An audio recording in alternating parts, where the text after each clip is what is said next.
I wanted to talk to you about my fitness journey. I wanted to go into details about exactly what it took for me to get from an underweight, skinny person who struggled with body image and struggled with self-esteem to somebody who is fitter, who's more confident, and who actually enjoys lifting weights.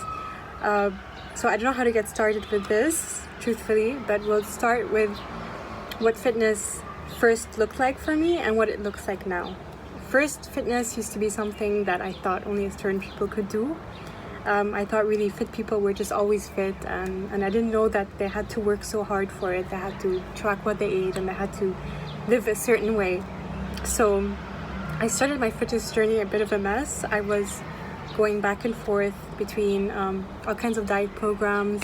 I couldn't stick to anything because I didn't understand the science behind it or the mechanisms behind weight loss and calories and everything that you actually need to be doing to lose weight and to keep it off actually over time. So I'm going to show you guys some pictures, but I did start off my fitness journey reasonably weight, like a normal weight, but I had a body image.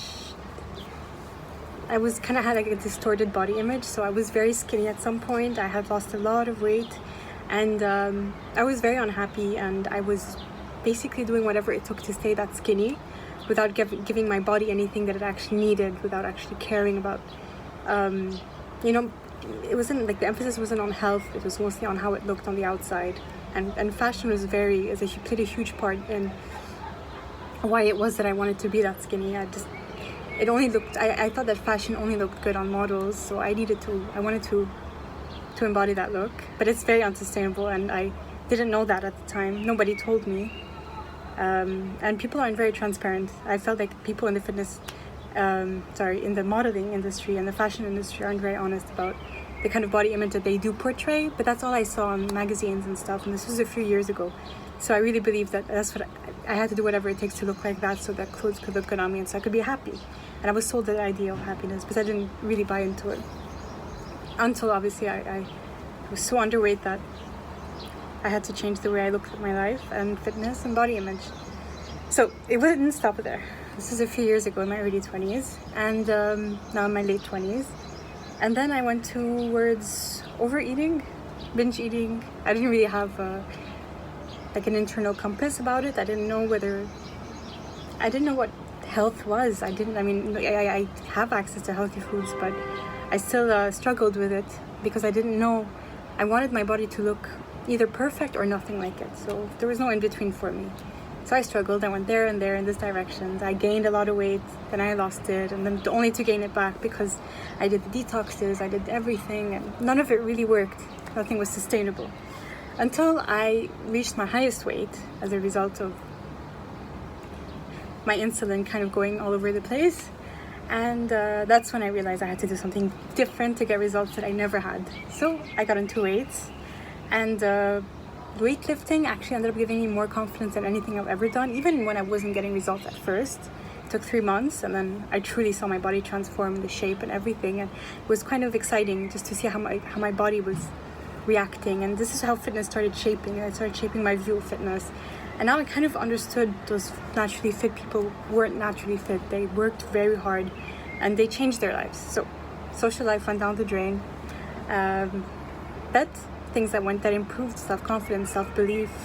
My grades went up. I was in school. So everything ended up being really positive as a result of me lifting weights. And I got stronger and my body started transforming. I became fit. And I started being a positive person, a positive role model, and that made me feel very good about myself. So I started my fitness journey with the goal of, I first started seeing those Instagram models. Michelle Lewin was my idol. She actually got me to want to start lifting heavy. However, I had no idea that as a professional fitness model, they weren't also earned. I do love her, and I think she has a great body, but they aren't really transparent about the extreme methods it takes to look good for photo shoots or things like that. So once again, it's a learning process. So I was in the fitness journey, and I thought you go heavy, you do everything that they see, you'll have their body. But even then, there are some struggles that are on the inside that they don't really talk about that much. But Michelle Lewin does talk about how you need to have a strong self-love, because having the perfect body and having a really nice fit body isn't the end towards all your problems. It's just the layer there. It's still there. but at least you were working towards something. At least you're improving your health, your well-being, and all those wonderful things as a result of fitness. And the best part was that I got to become part of a community, the fitness community, and to see other people like-minded who just really want to be better versions of themselves. It's contagious. It's a contagious attitude. And so I went from unfit to kind of semi-fit, but still believed a lot of bullshit about the fitness industry, supplements and everything like that. And eventually it took even unlearning that to realize that fitness is a subjective process. It looks different for everybody. And the most important thing to do, honestly, is to take it as a process. Everything, even from lifting the weights to the way you eat, it's a process that is larger than life. But don't let it limit you, is what I wish I could have told my earlier self. Because that's kind of what I wanted. I wanted to find a quick fix to everything and everything will be perfect. But that's not how it works. And that's also a positive thing, because you get to build. So if I can compare fitness to anything, it should be, honestly, it's the part of life. It's going along with you and everything. You can't compare it to anything, but you can only give it all your power. With a goal in mind, with a vision in mind, and with like-minded people. It can become a part of you, and you just don't really think that much about it. So yeah, I just wanted to give you guys my thoughts and my experiences. I have so much more to say. I don't know where to start, but yeah, so this is a bit about me, and I can't wait to put more videos up on my YouTube page. I just started it, and I promise I'll give you guys way more than I've been giving you in terms of videos and workout videos.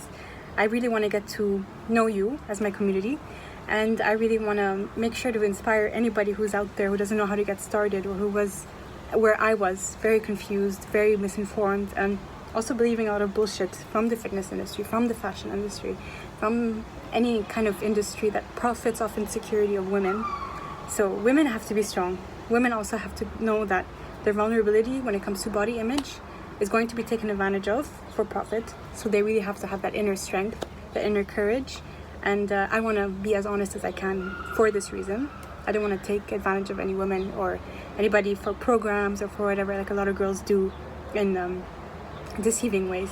I'm here to be a positive role model, and thank you so much. I hope you enjoyed watching this video, and subscribe to my channel. Thank you.